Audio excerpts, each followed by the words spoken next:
Hello friends, welcome to trading Hunar. अभी आप हमारा डिस्क्लेमर देख रहे हैं जो कि आप हमारी वेबसाइट www.tradinghunar.com पर भी देख सकते हैं।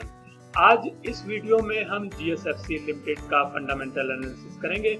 हम ये फंडामेंटल एनालिसिस FY20 का करेंगे। ये पूरे एक साल का फंडामेंटल एनालिसिस होगा। इस फंडामेंटल एनालिसिस को करने के लिए हम पाइथ्रोस्की स्कोर का यूज करेंगे। पाइथ्रोस्की स्कोर एक ऐसा टूल है जो प्रोफेसर जोसेफ पाइथ्रोस्की, जो कि स्टैनफोर्ड यूनिवर्सिटी में अकाउंटिंग के प्रोफेसर थे, उन्होंने डेवलप किया है। इसमें 9 क्राइटेरिया होते हैं और हर कंपनी को एक एक क्राइटेरिया को फुलफिल करने के लिए 1 पॉइंट मिलता है। यदि कंपनी किसी क्राइटेरिया को फुलफिल नहीं करती है तो वहां पर उसको 0 पॉइंट दिया जाता है। इस प्रकार से 9 क्राइटेरिया में यदि कंपनी 7, 8 या 9 पॉइंट्स लाती है तो वो कंपनी फंडामेंटली बहुत ही स्ट्रांग मानी जाती है, और यदि कंपनी 4, 5 या 6 का स्कोर करती है तो उसे हम एवरेज की कैटेगरी में रखते हैं, और यदि कंपनी 0, 1, 2 या 3 लाती है तो वो फंडामेंटली पुअर कंपनी कहलाती है। तो हम शुरू करते हैं ये वीडियो और देखते हैं अपना पहला राउंड, जो कि है प्रॉफिटेबिलिटी। इसमें 4 क्राइटेरिया है जैसा आप स्क्रीन पर देख रहे हैं। कौन कौन से वो क्राइटेरिया है हम देखेंगे। यहाँ पर हम देख रहे हैं कि सबसे पहला जो क्राइटेरिया है वो है पॉजिटिव नेट इनकम, यानी कि कंपनी ने पॉजिटिव नेट इनकम जनरेट करनी चाहिए। यदि इसने ऐसा किया है तो कंपनी को 1 पॉइंट मिलेगा। यहाँ पर हम देख रहे हैं कि कंपनी ने 106.71 करोड़ की एक नेट इनकम जनरेट की है। यहाँ पर आप देखिए कि 2 कॉलम्स हैं। पहला कॉलम है मार्च 2020 का और दूसरा कॉलम है मार्च 2019 का। तो हमको पहले कॉलम से मतलब है कंपनी ने 106.71 करोड़ की एक नेट पॉजिटिव इनकम जनरेट की है, और इस तरह से कंपनी ने एक क्राइटेरिया को फुलफिल किया है, इसलिए हम कंपनी को देते हैं यहाँ पर 1 पॉइंट। अब हम आगे चलते हैं और देखते हैं अपना दूसरा क्राइटेरिया। दूसरा क्राइटेरिया है पॉजिटिव रिटर्न ऑन एसेट, यानी कि रिटर्न ऑन एसेट पॉजिटिव होना चाहिए। तो हम देख रहे हैं कि कंपनी ने क्या किया है। जैसा कि आप अपनी स्क्रीन पर देख रहे हैं, रिटर्न ऑन एसेट जो सबसे नीचे वाला कॉलम है, वहां पर मार्च 2020 में कंपनी ने 1.08% का जनरेट किया है, यानी ये एक positive return of asset generate किया है, और इस प्रकार से कंपनी ने ये क्राइटेरिया को फुलफिल किया है। तो हम कंपनी को देते हैं 1 पॉइंट। यहाँ पर हम कंपनी को 1 पॉइंट अलॉट करके चलते हैं, और अब हम आते हैं अपने तीसरे क्राइटेरिया में, जो कि है पॉजिटिव ऑपरेटिंग कैश फ्लो। यहाँ पर हमको ऑपरेटिंग कैश फ्लो से मतलब है, क्योंकि कैश फ्लो कई तरह के होते हैं, तो हम ऑपरेटिंग कैश फ्लो को देखेंगे। यदि कंपनी ने पॉजिटिव कैश फ्लो जनरेट किया होगा तो हम उसको वहाँ पर 1 पॉइंट देंगे। तो यहाँ पर हम देख रहे हैं कि कंपनी ने जो कैश फ्लो जनरेट किया है वो नेगेटिव में किया है, वो 16.68 करोड़ का किया है। यहाँ पर मैं आपको दिखा रहा हूँ। जैसा कि आप देख रहे हैं, यहाँ पर 4 कॉलम है। हमको लास्ट 2 कॉलम से मतलब है, क्योंकि वो कंसोलिडेटेड फिगर्स है और हम कंसोलिडेटेड फिगर्स की ही बात कर रहे हैं। तो यहाँ पर आप देख रहे हैं जो सेकंड लास्ट कॉलम है वो मार्च 2020 का है, जिसमें अब हम आपको जूम करके दिखाते हैं, और यहाँ पर हम देखते हैं कि जो कंपनी ने एक नेगेटिव कैश फ्लो जनरेट किया है। यहाँ पर जो फिगर्स हैं ये लैक्स में है, तो मैं इनको करोड़ में बनाता हूँ, तो ये हो जाएंगे 16.68 करोड़। तो यहाँ पर 16.68 करोड़ की एक negative operating cash flow generate हुआ है कंपनी की तरफ से। तो कंपनी ने इस क्राइटेरिया को फुलफिल नहीं किया है, इसलिए कंपनी को हम देते हैं यहाँ पर 0 पॉइंट।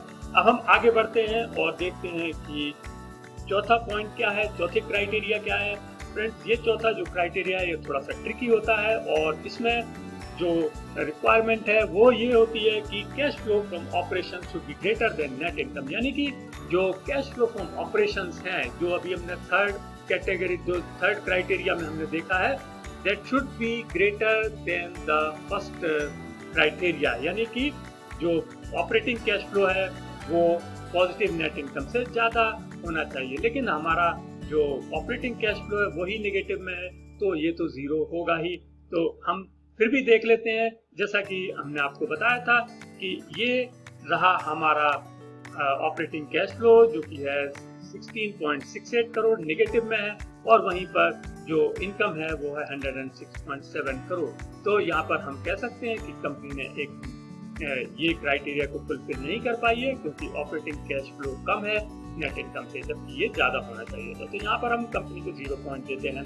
और अब हम देते हैं प्रॉफिटेबिलिटी में कंपनी को 2 पॉइंट्स, इसने 2 पॉइंट्स हासिल किए हैं और देखते हैं कि हमारा पहला राउंड के बाद कंपनी का स्कोर हुआ है 2।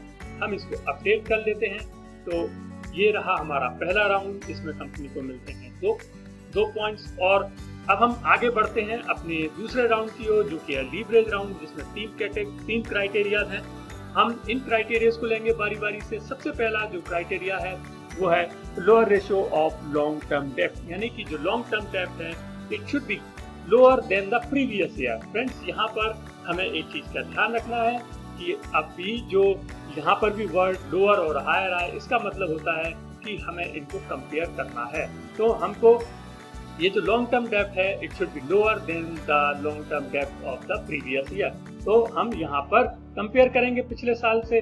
तो हम देख रहे हैं कि पिछले साल जो लॉन्ग टर्म डेब्ट रेशियो था वो 0.14 था, जबकि ये इस साल बढ़कर के 0.22 हो गया है, जैसा कि आप यहाँ पर डाटा शीट में भी देख रहे हैं। तो ये बड़ा है, इसका मतलब कंपनी ने ये क्राइटेरिया को फुलफिल नहीं किया है और हम कंपनी को यहाँ पर देते हैं 0 पॉइंट। और आगे बढ़ते हैं अपने नेक्स्ट क्राइटेरिया में, जो कि है हायर करंट रेशियो, यानी कि जो करंट रेशियो है वो पिछले साल की अपेक्षा ज्यादा होना चाहिए। तो हम यहाँ पर देख रहे हैं कि लास्ट ईयर जो करंट रेशियो था वो 1.85 था, जबकि ये बढ़ करके 1.89 हो गया है।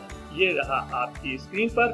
तो यहाँ पर कंपनी ने इस क्राइटेरिया को फुलफिल किया है और हम यहाँ पर कंपनी को देते हैं 1 पॉइंट।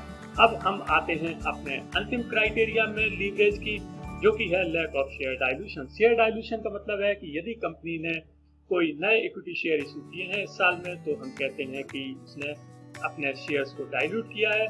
और ऐसी कंडीशन में हम कंपनी को 0 पॉइंट देंगे, और यदि उसने कोई भी शेयर डाइल्यूट नहीं किया होगा तो हम कंपनी को 1 पॉइंट देंगे। तो हम देखते हैं कि क्या कंपनी ने कोई नया शेयर इशू किया है। तो यहाँ पर हमने इसकी cash flow from financing activities देखी और हमने देखा कि कहीं पर भी कंपनी ने कोई इक्विटी शेयर इशू नहीं किया है, इसलिए हम कंपनी को यहाँ पर कह सकते हैं कि उसने इस कंडीशन को फुलफिल किया है और इसको 1 पॉइंट मिलता है। तो इस प्रकार से लीवरेज वाली कैटेगरी में कंपनी को मिलते हैं 2 पॉइंट्स, और कंपनी का 2 राउंड के बाद में जो स्कोर हो जाता है वो हो जाता है 4। अब देखते हैं हम ऑपरेशनल एफिशिएंसी वाली कैटेगरी, जिसमें कि 2 क्राइटेरिया हैं, और देखते हैं कंपनी किस तरह से यहाँ पर परफॉर्म कर रही है। तो यहाँ पर 2 क्राइटेरिया है। उनमें पहला क्राइटेरिया है हायर ग्रॉस मार्जिन, यानी जो ग्रॉस मार्जिन है वो पिछले साल की अपेक्षा ज्यादा होना चाहिए। तो देखते हैं, चेक करते हैं क्या रहा। यहाँ पर हम देख रहे हैं कि पिछले साल जो ग्रॉस मार्जिन था, यानी ग्रॉस प्रॉफिट मार्जिन था, वो 10.08 था, जो कि इस साल कम हो गया है और 5.43 हो गया है। ये आप डाटा स्क्रीन में देख सकते हैं। तो हम कह सकते हैं कि कंपनी ने इस क्राइटेरिया को फुलफिल नहीं किया है और कंपनी को मिलना चाहिए यहाँ पर 0 पॉइंट। तो हम कंपनी को यहाँ पर 0 पॉइंट देते हैं। और अब हम आते हैं अपने 9वें क्राइटेरिया पर, अंतिम क्राइटेरिया पर, जो कि है हायर एसेट टर्नओवर रेशियो। इसका मतलब है कि एसेट टर्नओवर रेशियो पिछले साल से ज्यादा होना चाहिए। तो हुआ क्या है कि लास्ट ईयर इसका जो एसेट टर्नओवर रेशियो था वो 81.14% था, जो कि इस साल कम होकर के 77.03% रह गया है। ये आप अपनी स्क्रीन पर भी देख सकते हैं। तो हम कह सकते हैं कि कंपनी ने इस क्राइटेरिया को भी फुलफिल नहीं किया, क्योंकि ये ज्यादा होना चाहिए। तो हम यहाँ पर भी कंपनी को देते हैं 0 पॉइंट। इस प्रकार से ऑपरेशनल एफिशिएंसी में कंपनी को मिलता है 0 पॉइंट। और यहाँ पर हम इसको जब 0 पॉइंट देते हैं और हम अब अपडेट करते हैं इसका फाइनल, तो यहाँ पर हम पाते हैं कि कंपनी ने इन 9 क्राइटेरिया में केवल 4 पॉइंट ही अर्जित कर पाई है।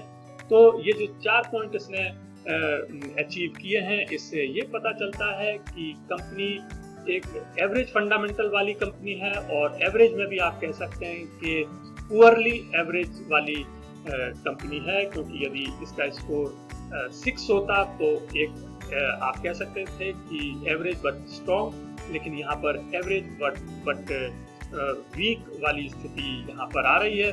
और उसकी जो वजह है, यदि हम एनालिसिस यहाँ पर करना चाहें, तो हम देख रहे हैं कि जो ऑपरेशनल एफिशिएंसी है वो बहुत कम आई है, क्योंकि इनका ग्रॉस मार्जिन बहुत कम आया है, ग्रॉस प्रॉफिट रेशियो बहुत कम आया है, साथ में इनका एसेट टर्नओवर रेशियो भी आया है, जिसमें उन्होंने यहाँ पर मात खाई है। तो ये सारी चीज़ें हैं। इसके अलावा जो प्रॉफिटेबिलिटी वाले में भी इन्होंने 4 में से केवल 2 ही पॉइंट लिए हैं, क्योंकि इनका जो कैश फ्लो था वो नेगेटिव में था, 16 करोड़ 68 लाख रुपए। तो इसकी वजह से ये कंपनी इसमें हम कह सकते हैं कि थोड़ा सा वीक बट एवरेज फंडामेंटल वाली कंपनी है।